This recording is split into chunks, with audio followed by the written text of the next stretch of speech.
The Edmund Fitzgerald is one of the most well-known shipwrecks on the Great Lakes, but there's another freighter in Toledo that shares a close connection to that story.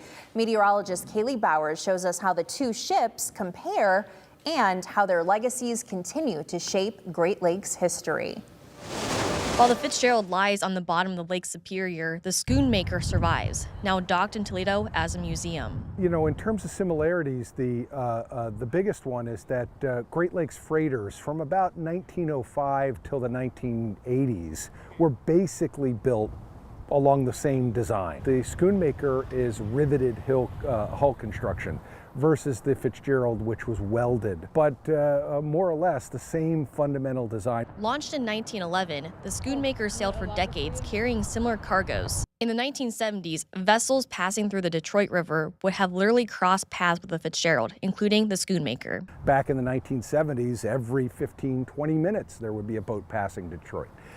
So the two boats ran into each other in that general sense quite often across the lakes. What caused the Fitzgerald's loss remains the topic of debate. Some fault loose hatch clamps, others suggest a hatch crane collapse, or that the ship ran aground on a shallow patch near Caribou Island. The Coast Guard suggests that these hatches were not, and these hatch clamps were not tight enough, allowing an open hole that water could flow into that ultimately caused the Fitzgerald to lose buoyancy.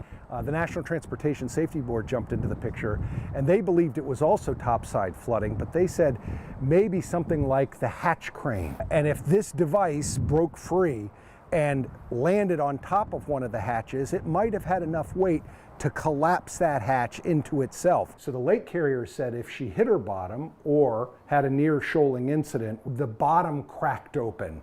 And over the next couple of hours, as the boat went left to right and up and down, slowly that crack became bigger and bigger and more water flooded in from the bottom, not the top. And while the Schoonmaker's pilot house echoes mid-20th century technology, modern freighters now navigate storms using radar, GPS, and instant communications, tools that were unavailable for the Fitzgerald's crew.